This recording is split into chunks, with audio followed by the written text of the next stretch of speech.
नमस्कार. या व्हिडिओत आपण खनिज पोषण म्हणजेच मिनरल न्यूट्रिशन या टॉपिकबद्दल मागील वर्षात विचारल्या गेलेल्या प्रश्नांचं विश्लेषण करणार आहोत. आता आपण पहिला प्रश्न बघूया. हा प्रश्न एक्सरसाइज 2017 मध्ये विचारला गेलेला आहे आणि हा प्रश्न आहे, अमरवेल ही डॅश डॅश वनस्पती आहे आणि त्यासाठी खाली पर्याय दिलेले आहेत. पहिला पर्याय आहे कुजलेल्या प्राणीज किंवा वनस्पतीजन्य पदार्थांवर वाढणारी. दुसरा पर्याय आहे कीटकभक्षी. तिसरा पर्याय आहे भांडी वनस्पती म्हणजेच पिचर प्लांट आणि चौथा पर्याय आहे खोडावर वाढणारी परजीवी. आता आपल्या पुस्तकात वनस्पतींमधील पोषण या हेडिंग अंतर्गत आपण हा स्वतंत्र पॅरा दिलेला आहे आणि त्यात आपण पोषण पद्धतीनुसार वनस्पतींचं 2 गटात विभाजन केले जातं असं म्हटलं आहे. यात वनस्पती त्यांच्या पोषण पद्धतीनुसार 2 गटात विभाजित होतात. एक स्वयंपोषी वनस्पती आणि दुसरं आहे परपोषी वनस्पती. स्वयंपोषी वनस्पती ह्या प्रकाश संश्लेषणाद्वारे स्वतःचं अन्न स्वतः तयार करतात आणि त्यांना प्राथमिक उत्पादित म्हणूनही ओळखलं जातं. स्वयंपोषी वनस्पतींनाच इंग्लिशमध्ये ऑटोट्रॉपिक प्लांट्स असंही म्हणतात. परपोषी वनस्पतींना इंग्लिशमध्ये हेट्रोट्रॉपिक प्लांट्स असं म्हटलं जातं. या वनस्पतींमध्ये क्लोरोफिल नसतं आणि त्या अन्नासाठी दुसऱ्यावर अवलंबून असतात. अशा वनस्पतींना परपोषी वनस्पती असं म्हटलं जातं. तर या वनस्पती अन्नासाठी पोशिंद्यावर अवलंबून असतात, मात्र त्या प्रत्येक वेळी पोशिंद्याचं नुकसान करतीलच असं नाही. यातल्या ज्या परजीवी वनस्पती असतात त्या परजीवी वनस्पती मात्र अन्नासाठी पोशिंद्यावर अवलंबून असतात आणि त्या पोशिंद्याचं नेहमी नुकसानच करतात. ज्या वनस्पती पोशिंद्याचं नेहमी नुकसानच करतात त्या वनस्पतींना म्हणायचं परजीवी.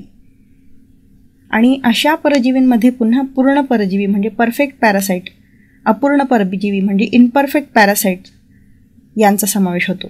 यातल्या पूर्ण परजीवी वनस्पतींमध्ये तुम्ही या अंतर्गत बघू शकता ज्या वनस्पती फांद्यांवरील परजीवी वनस्पती असतात त्या वनस्पती असतात स्कस्कुटा म्हणजेच अमरवेल आणि कॅसिथा, आणि ज्या वनस्पती मुळावरील परजीवी असतात त्या वनस्पतींना म्हणायचं रॅल्फेसिया किंवा आणि अश्वंचे. आता फांद्यांवर म्हणजे ज्या पोशिंद्याच्या फांद्यांवर एखादी वनस्पती राहून त्या पोशिंद्याचं नुकसान करते, त्या वनस्पतीपासून स्वतः अन्न मिळवते, खनिजं मिळवते, त्या वनस्पती कस्कुटा म्हणजेच अमरवेल, कॅसिथा या प्रकारच्या असतात आणि त्या संपूर्ण परजीवी असतात. त्या पूर्ण परजीवी असतात, परफेक्ट पॅरासाइट्स असतात, कारण त्या पोशिंद्याचं नेहमी नुकसान करत असतात. आणि या इन्फॉर्मेशनवरून आपल्याला या प्रश्नाचं उत्तर देता येणार आहे. अमरवेल म्हणजेच कस्कुटा ही वनस्पती खोडावर वाढणारी परजीवी असल्यामुळे इथे या प्रश्नाचं योग्य उत्तर आहे पर्याय क्रमांक 4. आता पुढचा प्रश्न आहे, पलाश हे महत्त्वाचे पोषक द्रव्य वनस्पतींच्या वाढीसाठी खालीलपैकी कार्य करते आणि त्यासाठी हे पर्याय दिलेले आहेत. पाणी व क्षारांचे शोषण वाढविते, ऑर्गॅनिक ॲसिडच्या चयापचय क्रियेत भाग घेते, अनेक संप्रेरकांना कार्यान्वित करते आणि वरीलपैकी सर्व पर्याय. आता यासाठी पलाश म्हणजे नेमकं काय हे आपल्याला माहिती असणं आवश्यक आहे. पलाश याला आपण पोटॅशियमचा मराठी शब्द हा आहे आणि पोटॅशियम म्हणजेच K+, यालाच आपण पालाश असंही म्हणतो. NPK नत्रस्फुरत पालाश, त्यातला पालाश म्हणजे पोटॅशियम होय. आणि आपण आपल्या सायन्स ऑल इन वन पुस्तकामध्ये सर्व मायक्रोन्यूट्रियंट्स आणि मॅक्रोन्यूट्रियंट्सचं चार्टच्या स्वरूपात ही माहिती दिलेली आहे आणि या चार्टमध्ये प्रत्येक मायक्रोन्यूट्रियंट आणि तो कुठल्या आयनांच्या स्वरूपात वनस्पतींना प्राप्त होतो, त्यांचा आढळ साधारणतः कुठे असतो वनस्पतींमध्ये त्यांचा आढळ कुठे असतो आणि त्यांचं कार्य काय असतं आणि त्यांच्या कमतरतेमुळे कुठले रोग होऊ शकतात किंवा वनस्पतींना काय काय लक्षणं दिसू शकतात, यासाठीचा हा संपूर्ण चार्ट आपण इथे एक्सप्लेन केलेला आहे. त्या चार्टमधलं पोटॅशियम या न्यूट्रियंट अंतर्गत आपण स्पष्ट म्हटलेलं आहे की पोटॅशियम म्हणजेच पालाश म्हणजेच K+, हे सेंद्रिय आम्लाचं म्हणजेच ऑर्गॅनिक ॲसिड्सचं चयापचय करण्यासाठी वनस्पतींना मदत करत असतात. त्याचबरोबर ते प्रथिन संश्लेषण म्हणजे प्रोटीन सिंथेसिस पण घडवून आणत असतात, संप्रेरकांना वेळोवेळी कार्यान्वित करत असतात, पर्णरंध्रांची उघडझाप करत असतात म्हणजेच स्टोमॅटाचं ओपनिंग अँड क्लोजिंग करण्यासाठी सुद्धा ते रिस्पॉन्सिबल असतात, आयनांचा ते समतोल राखतात कारण ते पाणी आणि क्षाराचं शोषण करत असतात म्हणून, आणि पेशींचा आकार व त्यांच्या दाबावर सुद्धा ते नियंत्रण ठेवत असतात. आणि या इन्फॉर्मेशनवरून आपल्याला आता या प्रश्नाचं उत्तर देता येणार आहे. तर प्रश्नाच्या पर्यायामध्ये आहे पाणी व क्षारांचं शोषण वाढविणे, ऑर्गॅनिक ॲसिडच्या चयापचय क्रियेत भाग घेणे आणि अनेक संप्रेरकांना कार्यान्वित करणे. तर पोटॅशियम हे पाणी आणि क्षारांचं शोषण करतं आणि ॲनायन कॅटायन बॅलन्स राखतं, आयनांचा समतोल राखतं. सेंद्रिय आम्लांचं चयापचय करण्यासाठी सुद्धा मदत करतं आणि संप्रेरकांना कार्यान्वित सुद्धा करत असतं. आणि म्हणून या ठिकाणी सर्व पर्याय बरोबर आहेत आणि सर्व पर्याय बरोबर असणारा पर्याय आहे पर्याय क्रमांक 4. म्हणून इथे पर्याय क्रमांक 4 हा योग्य आहे असं आपण म्हणू शकतो. आता पुढचा प्रश्न आहे, वनस्पतींच्या शिंबाधारी कुळातील मुळांच्या गाठीमध्ये रंगद्रव्य असतात ज्यामुळे नत्राचे स्थिरीकरण होते. त्या रंगद्रव्यास काय म्हणावे? आणि त्यासाठी खाली पर्याय दिलेले आहेत. पहिला पर्याय आहे अँथोसायनिन, दुसरा पर्याय आहे क्लोरोफिल, तिसरा आहे लेग हिमोग्लोबिन आणि चौथा पर्याय आहे हिमोग्लोबिन. आता यापूर्वी तुम्हाला नत्र स्थिरीकरणाची जी प्रक्रिया आहे ती थोडक्यात तरी माहिती असणं आवश्यक आहे.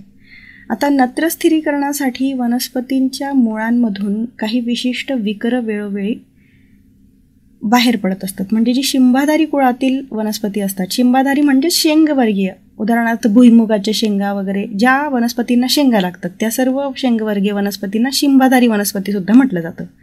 आता अशा शिंबाधारी वनस्पतींच्या मुळांमधून वेळोवेळी काही विकर बाहेर पडत असतात आणि ही विकर आता यालाच मोठं करून आपण या फिगरमध्ये दाखवलेलं आहे. ही फिगर जी आहे त्या फिगरमध्ये तुम्ही बघू शकतात, हा जो रूट नोड्यूल आहे वनस्पतींच्या मुळामधला हा भाग जो आहे त्या भागामध्ये विशिष्ट प्रकारचे विकर तयार झालेले आहेत आणि या विकरांमुळे काही रायझोबियम जीवाणू या विकरांच्या साहाय्याने इथे अट्रॅक्ट झालेले आहे आणि अट्रॅक्ट होऊन या वनस्पतींच्या मुळांमध्ये ती इथे राहायला आलेली आहेत आणि ती इथे मुळांमध्ये स्थिर झालेली आहेत.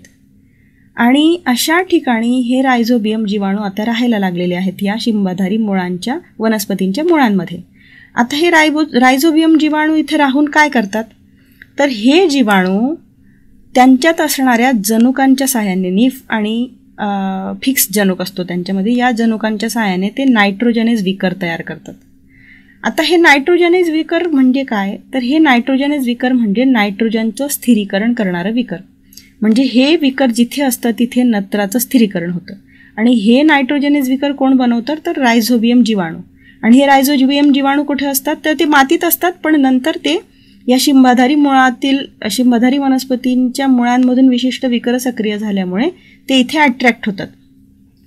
तर या ठिकाणी हे रायझोबियम जीवाणू राहतात आणि ते नायट्रोजनेज विकर तयार करतात आणि नायट्रोजनेज विकरमुळे या नत्राचं इथे स्थिरीकरण होतं. आता नत्र प्रत्येक वनस्पतीला आवश्यकच असतं. नत्र, स्फुरद, पाला अशी वनस्पतींसाठी आवश्यक पोषक द्रव्य आहेत. यातलं नत्र स्थिरीकरण हे केवळ अशा वनस्पतींमध्ये या रायझोबियम जीवाणूंमुळे झाल्यामुळे त्यांना बाहेरच्या कुठल्याही गोष्टींवर या नत्रासाठी अवलंबून राहावं लागत नाही आणि त्यांचं प्रोडक्शन चांगलं होतं. तर हे रायझोबियम जीवाणू ह्या नत्र स्थिरीकरणासाठी हे नायट्रोजनेज विकर बनवतात, पण हे नायट्रोजनेज विकर केवळ विनॉक्सी परिस्थितीत नत्राचं स्थिरीकरण करतात. आणि जर विनॉक्सी परिस्थिती असली तर मात्र रायझोबियम मरतात. म्हणजे रायझोबियमने तयार केलेला विकर हा विनॉक्सी परिस्थितीत काम करेल, मात्र विनॉक्सी परिस्थिती संपूर्ण ठिकाणी असेल तर रायझोबियम जीवाणू मात्र मरतील. मग अशा वेळी रायझोबियम जीवाणूंना ऑक्सिजन पुरवण्याचं काम या वनस्पतींमध्ये असणाऱ्या लेग हिमोग्लोबिन या रंगद्रव्याचं असतं. हे गुलाबी तुम्ही बघता आहात ना, हे वनस्पतींच्या मुळांमध्ये असणारं लेग हिमोग्लोबिन आहे. आपल्या रक्तामध्ये हिमोग्लोबिन असतं, तशाच प्रकारचं हिमोग्लोबिन या वनस्पतींच्या मुळामध्ये असतं आणि ते लेग हिमोग्लोबिन काय करतं, तर ते या रायझोबियम जीवाणूंना ऑक्सिजन पुरवतं, जेणेकरून रायझोबियमने तयार केलेला नायट्रोजनेज विकर एकाच वेळी नत्रही स्थिर करेल आणि जिथे ऑक्सिजनची कमतरता निर्माण होऊन विनॉक्सी परिस्थिती तयार होईल तशा ठिकाणी लेग हिमोग्लोबिन या रायझोबियम जीवाणूंना ऑक्सिजन पण पुरवेल. तर थोडक्यात ही प्रोसेस इथे आपण एक्सप्लेन केलेली आहे. यावरून सुद्धा आपल्याला या प्रश्नाचं उत्तर देता येणार आहे. आपण आपल्या पुस्तकात म्हटलंच आहे की सहजीवनी पद्धतीने जेव्हा नत्र स्थिर केलं जातं तेव्हा शेंगवर्गीय वनस्पतींमध्ये रायझोबियम हे जीवाणू राहून तिथे नत्राचं स्थिरीकरण करतात आणि ते जीवाणू ऑक्सिश्वसनी असतात. मात्र नत्राचं स्थिरीकरण ही विनॉक्सी परिस्थितीत होत असल्यामुळे या ऑक्सिश्वसनी जीवाणूंना ऑक्सिजन पुरवण्याचं काम हे लेग हिमोग्लोबिन रंगद्रव्य करत असतं. आणि म्हणून या प्रश्नाचं योग्य उत्तर आहे पर्याय क्रमांक 3, लेग हिमोग्लोबिन. आता पुढचा प्रश्न आहे, वनस्पतीच्या शरीर बांधणीसाठी म्हणजेच घडणीसाठी कोणते घटक आवश्यक आहेत? आणि त्यासाठी खाली हे 4 पर्याय दिलेले आहेत. आता आपल्याला माहिती आहे की वनस्पतींना एकूण 17 प्रकारची पोषक द्रव्ये गरजेची असतात त्यांच्या वाढीसाठी. काही ठिकाणी 16 दिलं आहे, काही ठिकाणी 17 दिलेलं आहे. तर ह्या एकूण 17 पोषक द्रव्यांपैकी कार्बन, हायड्रोजन आणि ऑक्सिजन ही अखनिज द्रव्ये असून बाकी उरलेली सगळी खनिज द्रव्ये होत. अखनिज द्रव्य म्हणजेच इंग्लिशमध्ये नॉन मिनरल एलिमेंट्स आणि खनिज द्रव्य म्हणजेच मिनरल एलिमेंट्स. तर यातली कार्बन, हायड्रोजन आणि ऑक्सिजन ही अखनिज द्रव्य असून ती वनस्पतींना त्यांच्या शरीर बांधणीसाठी आवश्यक असतात आणि खनिज द्रव्य ही वनस्पतींच्या वाढीसाठी आवश्यक असतात. तर आपल्याला विचारलं आहे की कार्बन म्हणजे खाली पर्याय दिलेले आहेत आणि त्या पर्यायांमध्ये कार्बन, हायड्रोजन आणि ऑक्सिजन असणारा पर्याय आपल्याला आता निवडायचा आहे. तर यापैकी कार्बन, हायड्रोजन आणि ऑक्सिजन म्हणजेच प्राणवायू, प्राणवायू म्हणजेच ऑक्सिजन आणि हे तिघही अखनिज द्रव्य वनस्पतींच्या शरीर बांधणीसाठी आवश्यक असतात. ही सर्व खनिज द्रव्ये आहेत आणि कार्बन, हायड्रोजन, म्हणजेच कार्बन, हायड्रोजन आणि प्राणवायू ही अखनिज द्रव्य असून ती शरीर बांधणीसाठी आवश्यक आहेत. म्हणून इथं पर्याय क्रमांक 4 हा योग्य पर्याय आहे असं आपण म्हणू शकतो. आता पुढचा प्रश्न आहे, वनस्पती वाढीसाठी अत्यावश्यक भूमिका प्रदान करणारे अन्नद्रव्य खालीलपैकी कोणते? वनस्पतींच्या वाढीसाठी अत्यावश्यक भूमिका प्रदान करणारं अन्नद्रव्य आपल्याला तिथं शोधायचं आहे. ते खालीलपैकी कोणतं आहे असा प्रश्न विचारला आहे आणि इथे पर्याय दिलेले आहेत. आता तुम्ही एक गोष्ट लक्षात घ्या की मॉलिब्डेनम, बोरॉन, नत्र, तांबे ही सगळी पोषक द्रव्ये आहेत आणि ही सर्व पोषक द्रव्य आवश्यक पोषक द्रव्यांअंतर्गत येतात. आता तुम्ही इथे बघू शकतात, नत्र म्हणजेच नायट्रोजन, बोरॉन, Cu म्हणजे तांबे आणि मॉलिब्डेनम ही सर्व आवश्यक पोषक तत्वच आहेत. त्यामुळे प्रश्न पुन्हा एकदा वाचूयात. वनस्पती वाढीसाठी अत्यावश्यक भूमिका प्रदान करणारे. तर आपण आपल्या पुस्तकात आवश्यक पोषक तत्व जी आहेत, मॅक्रो पोषक तत्व आणि मायक्रो पोषक तत्व यांचा स्पेसिफिक चार्ट दिलेला आहे आणि या चार्टमध्ये प्रत्येक पोषण तत्वाचं त्या चार्टच्या स्वरूपात एक्सप्लेनेशन दिलेलं आहे. आता नत्र हे जे पोषक तत्व आहे, ज्याला नायट्रोजन असंही म्हटलं जातं यांच्या स्वरूपात, तर हे जे नत्र असतं ते वनस्पतींचं पेशी विभाजन आणि वनस्पतींची वाढ घडवून आणतं आणि ते वनस्पतींना कुठल्या स्वरूपात प्राप्त होतं तर या स्वरूपात प्राप्त होतं. आता पुढची जी पोषक तत्व आहेत त्या पोषक तत्वांची कार्य जर तुम्ही पुस्तकात पाहिली तर तिथे वाढ घडवून येण्यासाठी ह्या पोषक तत्वांचा उपयोग होत नाही. नत्र मात्र वनस्पतींच्या वाढीसाठी आवश्यक आहे, अत्यावश्यक आहे, हे इथे आपल्याला चार्टच्या स्वरूपात असलेल्या या माहितीवरून लक्षात येतं आहे. म्हणून इथे नत्र हा योग्य पर्याय आहे असं आपण म्हणू शकतो. आता पुढचा प्रश्न आहे, काही झाडांमध्ये तांब्याच्या कमतरतेमुळे म्हणजेच कॉपरच्या कमतरतेमुळे Cu याच्या कमतरतेमुळे सालीवर फोड, खोलवर तुकडे व त्यातून डिंक बाहेर येतो. अशा रोगाला डॅश डॅश म्हणतात आणि त्यासाठी खाली हे पर्याय दिलेले आहेत. आता आपल्या पुस्तकात पोषक तत्वांच्या कमतरतेमुळे वनस्पतींमध्ये दिसून येणारी लक्षणे या हेडिंग अंतर्गत आपण हा स्वतंत्र पॅरा दिलेला आहे आणि त्यात आपण मेन्शन केलेलं आहे की एक्झेंथिमा म्हटलं आहे की एक्झेंथिमा हा केव्हा आढळून येतो, या कमतरतेमुळे नेमकी कुठली लक्षणे दिसतात. त्या लक्षणांमध्ये वनस्पतीच्या शरीरावर पुरळ येतात आणि त्याच्यातून डिंक बाहेर निघतो आणि हे कशाच्या कमतरतेमुळे होतं तर Cu म्हणजेच कॉपर म्हणजेच तांब्याच्या कमतरतेमुळे होतं आणि याला म्हणायचं एक्झेंथिमा. एक्झेंथिमा हे या पर्याय क्रमांक 1 मध्ये असल्यामुळे पर्याय क्रमांक 1 हा इथे योग्य पर्याय आहे असं आपण म्हणू शकतो. पुढचा प्रश्न आहे, डॅश डॅश हे सूक्ष्मजीव एकदल वनस्पतींमध्ये असहजीवी नत्र स्थिरीकरणास उपयुक्त आहेत आणि त्यासाठी खाली पर्याय दिलेले आहेत. आता आपल्या पुस्तकात आपण नत्र स्थिरीकरणातील जीवाणू या हेडिंग अंतर्गत मुक्त राहून नत्र स्थिर करणारे बॅक्टेरिया आणि सहजीवनी पद्धतीने नत्र स्थिर करणारे बॅक्टेरिया यांची माहिती या स्वतंत्र पॅरामध्ये दिलेली आहे. आणि मुक्त राहून असहजीवनी पद्धतीने नत्र स्थिर करणारे जे बॅक्टेरिया असतात त्यांची इथे लिस्ट आपण दिलेली आहे. त्यात जे ॲझोटोबॅक्टर आणि बेजिरिंकी आहेत हे बॅक्टेरिया असहजीवनी पद्धतीने नत्र स्थिर करतात आणि या इन्फॉर्मेशनवरून या प्रश्नाचं योग्य उत्तर आहे ॲझोटोबॅक्टर, पर्याय क्रमांक 1. आता पुढचा प्रश्न आहे, कोणते निळे हिरवे शेवाळ वातावरणातील नत्र वायूचे स्थिरीकरण करते व भात शेतीची सुपीकता वाढवते. आणि त्यासाठी खाली हे पर्याय दिलेले आहेत. आता पुन्हा आपण या नत्र स्थिरीकरणातील जीवाणू या हेडिंग अंतर्गत दिलेला हा पॅरा बघणार आहोत. यात तुम्हाला यापूर्वीच मी सांगितलं आहे की आपण मुक्त राहून नत्र स्थिर करणारे बॅक्टेरिया आणि सायनोबॅक्टेरिया आणि त्याचबरोबर सहजीवनी पद्धतीने नायट्रोजन स्थिर करणारे बॅक्टेरिया या सर्वांची माहिती या पॅरामध्ये दिलेली आहे. यात मुक्त राहून असहजीवनी पद्धतीने नत्र स्थिर करणारे बॅक्टेरिया आणि सायनोबॅक्टेरिया आपण दिलेले आहेत. सायनोबॅक्टेरियांनाच निळे हिरवे शैवाल म्हटले जाते. ब्ल्यू ग्रीन अल्गी असंही त्यांना म्हटलं जातं. आणि या अंतर्गत आपण सर्व निळ्या हिरव्या शैवालांची इथे लिस्ट दिलेली आहेत जे नत्र स्थिरीकरण करून वनस्पतींची सुपीकता वाढवतात. तर यात आहे ॲनाबिना, नॉस्टॉक, कॅलोथ्रिक्स, लिंजिविया, ओलोसिरा, सिलेंड्रोस्पर्मम आणि ट्रायकोडेस्मियम. आणि या सर्वांपैकी पर्यायामध्ये कुठला शेवाळ आहे ते आपल्याला बघायचं आहे. तर नॉस्टॉक हा पर्याय आपल्या या लिस्टमध्ये आहे. तर नॉस्टॉक हा सायनोबॅक्टेरिया असून त्याला निळं हिरवं शैवाळ असंही म्हटलं जातं. आणि म्हणून इथे पर्याय क्रमांक 3 हा योग्य पर्याय आहे असं आपण म्हणू शकतो.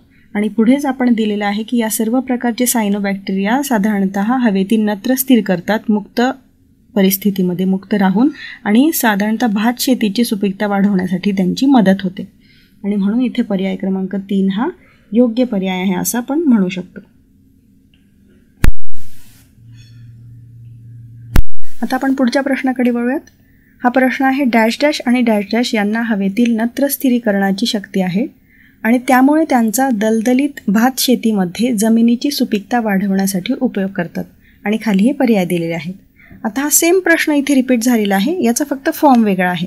आता आपल्याला माहिती आहे की सायनोबॅक्टेरिया म्हणजेच निळे हिरवे शैवाल यात या सर्व शैवाळांचा इथे समावेश होतो आणि हे सर्व शैवाळ हवेतील नत्र स्थिर करतात आणि भात शेतीची सुपीकता वाढवतात. यात ॲनाबिना आणि नॉस्टॉक यांचा समावेश होतो. ॲनाबिना आणि नॉस्टॉक असलेला पर्याय आहे पर्याय क्रमांक 2. नॉस्टॉक आणि ॲनाबिना हे दोघंही हवेतील नत्र स्थिरीकरणाची शक्ती असल्यामुळे दलदलीच्या भात शेतीमध्ये त्यांच्या जवळ असलेल्या जमिनीची सुपीकता वाढवतात. आणि म्हणून इथे पर्याय क्रमांक 2 हा योग्य पर्याय आहे असं आपण म्हणू शकतो. आता पुढचा प्रश्न आहे खालीलपैकी मॅक्रोन्यूट्रियंट्स कोणते? मॅक्रोन्यूट्रियंट विचारलेलं आहे आणि खाली हे पर्याय दिलेले आहेत. आता आपल्या पुस्तकातला आवश्यक पोषक तत्वे या हेडिंग अंतर्गत आपण आवश्यक पोषक तत्वांचं वैशिष्ट्य सांगितलंच आहे आणि ती पुन्हा 2 प्रकारात विभागली जातात हे इथं मेन्शन केलेलं आहे. मॅक्रो पोषक तत्वे जी असतात त्यांनाच मराठीत बृहत पोषक तत्व असंही म्हटलं जातं. बृहत पोषक तत्व म्हणजेच मॅक्रोन्यूट्रियंट्स आणि मायक्रो पोषक तत्व म्हणजेच सूक्ष्म पोषक तत्व आणि या सूक्ष्म पोषक तत्वांनाच मायक्रोन्यूट्रियंट्स किंवा ट्रेस एलिमेंट्स असंही म्हटलं जातं. आता आपल्या पर्यायांमध्ये मॅग्नेशियम, मॉलिब्डेनम, बोरॉन आणि झिंक हे पर्याय दिलेले आहेत. तर यातलं मॉलिब्डेनम, बोरॉन आणि झिंक हे तुम्ही बघू शकतात मायक्रो पोषक तत्वाच्या अंतर्गत येतात. मॉलिब्डेनम, झिंक आणि बोरॉन. आणि या उलट मॅग्नेशियम हे जे आहे ते मॅक्रोन्यूट्रियंट असून ते बृहत पोषक तत्व अंतर्गत येत आहे. म्हणून इथे मॅक्रोन्यूट्रियंट विचारल्यामुळे या प्रश्नाचे योग्य उत्तर आहे मॅग्नेशियम पर्याय क्रमांक 1. आता आपण पुढच्या प्रश्नाकडे वळूयात. हा प्रश्न आहे नायट्रोजन स्थिरीकरणामध्ये नायट्रोजन फिक्सेशनमध्ये मूलभूत गरजेचे घटक खालीलप्रमाणे नमूद करा. आता खाली हे पर्याय दिलेले आहेत आणि त्या सर्व पर्यायांपैकी योग्य पर्याय आपल्याला निवडायचा आहे. आता यापूर्वीच मी तुम्हाला सांगितलं होतं की नत्र स्थिरीकरण हे शेंबवर्गीय म्हणजे शिंभाधारी म्हणजेच शेंगवर्गीय वनस्पतींमध्ये घडून येतं आणि या शेंगवर्गीय वनस्पतींच्या मुळांमध्ये विशिष्ट प्रकारची विकरस रवली जातात आणि त्यामुळे रायझोबियम जीवाणू तिथे अट्रॅक्ट होतात आणि या रायझोबियम जीवाणूमधले असलेलं नायट्रोजनेस विकर हे विनॉक्सी परिस्थितीत नत्र स्थिर करतं. ही परिस्थिती विनॉक्सी असल्यामुळे तिथले रायझोबियम जीवाणू नष्ट होऊ शकतात कारण रायझोबियम जीवाणू हे फक्त ऑक्सिजन असलेल्या ठिकाणीच ग्रो होऊ शकतात आणि म्हणून यावेळी रायझोबियम जीवाणूंना ऑक्सिजन पुरवण्यासाठी तिथे लेग हिमोग्लोबिन मदत करतं. आता यानंतरची इन्फॉर्मेशन आहे नत्र स्थिरीकरणातील रासायनिक अभिक्रिया.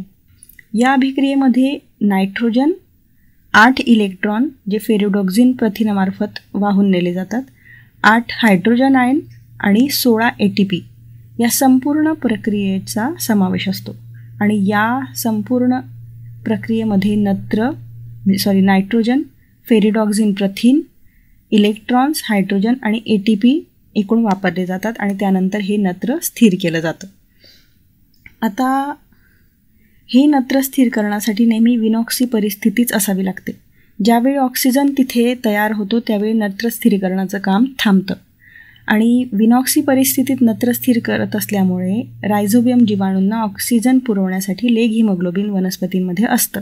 हे रंगद्रव्य या ऑक्सिश्वसनी जीवाणूंना ऑक्सिजन पुरवतो आणि हे ऑक्सिश्वसनी जीवाणू नायट्रोजनेज विकर तयार करून तिथे विनॉक्सी परिस्थितीत नत्र स्थिर करतात. आता या संपूर्ण प्रक्रियेमध्ये तुम्ही बघू शकता की नायट्रोजन, फेरिडॉक्सिन प्रथिन जे इलेक्ट्रॉनचं वहन घडवून आणण्यास मदत करतात, 16 ATP आणि विनॉक्सी परिस्थिती या सर्व गोष्टी नत्र स्थिरीकरणासाठी आवश्यक असतात. आता आपण पर्यायांमध्ये बघूयात. इथे नायट्रोजन, फेरिडॉक्सिन, ATP आणि एरोबिक कंडिशन दिलेली आहे. तर नायट्रोजन हा नत्र स्थिरीकरणासाठी आवश्यक असतोच, त्याबरोबर ATP आवश्यक असतात. फेरिडॉक्सिन हे प्रथिन इलेक्ट्रॉनच्या वहनासाठी आवश्यक असतं, मात्र एरोबिक कंडिशन तिथे गरजेची नसते. एरोबिक कंडिशन निर्माण झाली तर तिथे नत्र स्थिरीकरण होऊ शकत नाही, नायट्रोजन फिक्सेशन होऊ शकत नाही. तर तिथे अनेरोबिक कंडिशनमध्ये नत्र स्थिरीकरण होत असल्यामुळे, विनॉक्सी परिस्थितीत नत्र स्थिर होत असल्यामुळे एरोबिक कंडिशन म्हणजे ऑक्सी परिस्थिती तिथे नको असते. म्हणून इथे एरोबिक कंडिशन हा पर्याय विसंगत वाटतो आणि त्यामुळे पर्याय अ, ब आणि क योग्य असणारा पर्याय आहे पर्याय क्रमांक 2. म्हणून इथे पर्याय क्रमांक 2 हा योग्य पर्याय आहे असं आपण म्हणू शकतो. आता पुढचा प्रश्न आहे, खालीलपैकी कशास एन्झाईमचा कोफॅक्टर असे म्हणता येईल? एन्झाईमचा कोफॅक्टर आणि खाली हे पर्याय दिलेले आहेत. आता आपल्या पुस्तकातल्या या चार्टमध्ये तुम्ही बघा, वनस्पतीतील मायक्रो पोषक तत्वे म्हणजे मायक्रो न्यूट्रियंट्स या हेडिंग अंतर्गतचा हा चार्ट आहे आणि त्यात लोहाचा समावेश आहे. लोह म्हणजेच आयन म्हणजेच Fe. आणि हे कशाचे घटक असतात तर इलेक्ट्रॉन वाहून नेणाऱ्या सायटोक्रोम आणि फेरिडॉक्सिनचे घटक असतात. नायट्रोजनेज आणि कॅटलेज विकरांना सक्रिय करणारे घटक असतात म्हणजेच एन्झाईमचे कोफॅक्टर्स असतात. आणि या इन्फॉर्मेशनवरून आपल्याला या प्रश्नाचं योग्य उत्तर इझिली देता येणार आहे. तर आपल्याला विचारलेलं आहे एन्झाईमचा कोफॅक्टर कशास म्हणता येईल, तर लोह हा एन्झाईमचा कोफॅक्टर म्हणून काम करतो. म्हणून इथे पर्याय क्रमांक 1 हा योग्य पर्याय आहे. आता पुढचा प्रश्न आहे, पानावरील केवडा रोग कोणत्या खनिज द्रव्याच्या अभावामुळे होतो? आणि खाली हे पर्याय दिलेले आहेत. आता पुन्हा आपल्या पुस्तकातल्या या चार्टकडे आपण वळणार आहोत. यात लोह या कॉलममध्ये आपण मेन्शन केलेलं आहे की जर लोहाची कमतरता असेल तर या लोहाच्या कमतरतेमुळे वनस्पतींमध्ये पानाच्या मध्यवर्ती भागाचं क्लोरोसिस होणे, वाढ खुंटणे, ऊती मृत होणे आणि पानाच्या खाली पांढरा डाग तयार होणे ही लक्षणे दिसतात. पानाच्या खाली पांढरा डाग तयार होणे म्हणजेच केवडा आजार असतो आणि हा केवडा आजार लोहाच्या कमतरतेमुळे होतो.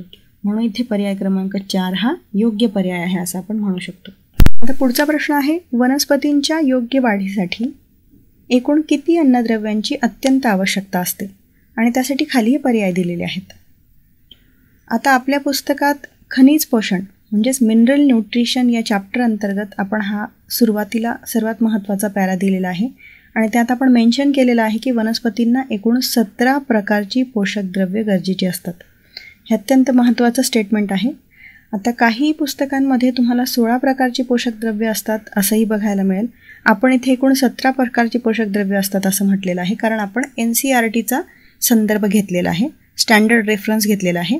तुम्ही जर 11वी NCERTचं पुस्तक बघितलं तर त्यात तुम्हाला 17 इसेन्शियल एलिमेंट्स 17 इसेन्शियल एलिमेंट्स आहेत असं मेन्शन केलेलं दिसेल. म्हणून वनस्पतींना एकूण 17 प्रकारची पोषक द्रव्ये गरजेची असतात असं आपण इथे या पॅरामध्ये म्हटलेलं आहे. आणि या इन्फॉर्मेशनवरून आपण आता या प्रश्नाचं योग्य उत्तर देणार आहोत.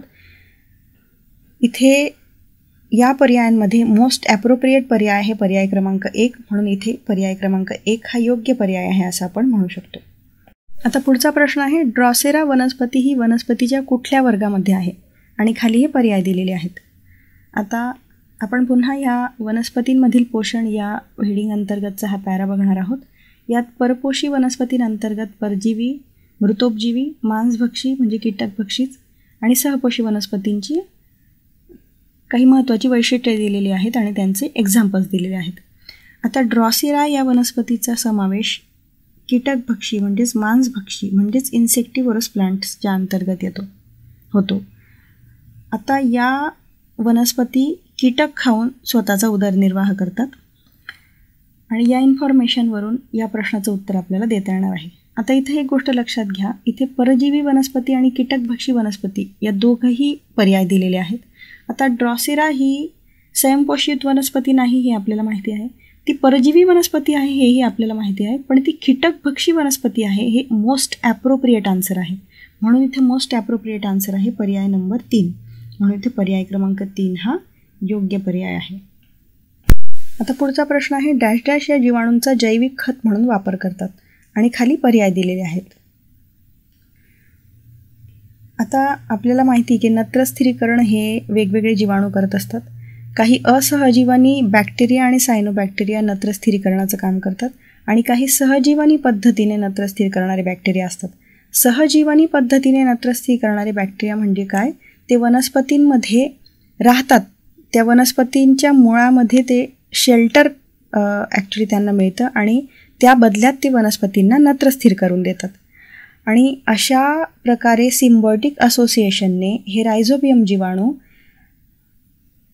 वनस्पतींना नत्रस्थिर करून देतात आणि त्या बदल्यात तिथे निवारा मिळवतात. आणि हे जीवाणू जे आहेत ते रायझोबियम जीवाणू आहेत. रायझोबियम जीवाणूमुळे शेंगवर्गीय म्हणजे शिंबाधारी वनस्पतींच्या मुळांमध्ये हवेतलं नत्र स्थिर होतं आणि या पद्धतीने नत्र हा महत्त्वाचा न्यूट्रिएंट या वनस्पतींना मिळाल्यामुळे या वनस्पती चांगल्या पद्धतीने वाढतात आणि म्हणून रायझोबियमचा उल्लेख जैविक खत म्हणून सुद्धा केला जातो. खतं ही जनरली केमिकलच्या स्वरूपात असतात, पण इथे बायोलॉजिकल म्हणजेच जैविक पद्धतीने रायझोबियम्स हे वनस्पतींना नत्र मिळवून देत असल्यामुळे या रायझोबियमचा उल्लेख जैविक खत म्हणून केला जातो आणि म्हणून इथे पर्याय क्रमांक 1 हा योग्य पर्याय आहे असं आपण म्हणू शकतो. आता पुढचा प्रश्न आहे, खालीलपैकी कोणते मूलद्रव्य हे सूक्ष्म पोषद्रव्य म्हणजेच मायक्रोन्यूट्रिएंट आहे. आता आपण आपल्या पुस्तकातला मॅक्रो पोषक तत्वे आणि मायक्रो पोषक तत्वे या खाली दिलेला पॅरा बघितला तर आपल्या सहज लक्षात येईल की इथे N, P आणि S नायट्रोजन, फॉस्फरस आणि सल्फर ही मॅक्रो पोषक तत्व आहे. मॅक्रो पोषक तत्व म्हणजेच बृहत पोषक तत्व. आपल्याला सूक्ष्म पोषक तत्व विचारलेले आहेत. आता फॉस्फरस, नत्र म्हणजे नायट्रोजन आणि सल्फर ही बृहत पोषक तत्व आहेत. जस्त म्हणजेच झिंक मात्र मायक्रो पोषक तत्व आहे, सूक्ष्म पोषक तत्व आहे आणि म्हणून इथे पर्याय क्रमांक 2 हा योग्य पर्याय आहे. फॉस्फरस, नत्र आणि सल्फर, नत्र, फॉस्फरस आणि सल्फर हे मॅक्रो पोषक तत्व आहे, तुम्ही लक्षात ठेवा. झिंक हा मायक्रो पोषक तत्व आहे म्हणून इथे पर्याय क्रमांक 2 हा योग्य पर्याय आहे.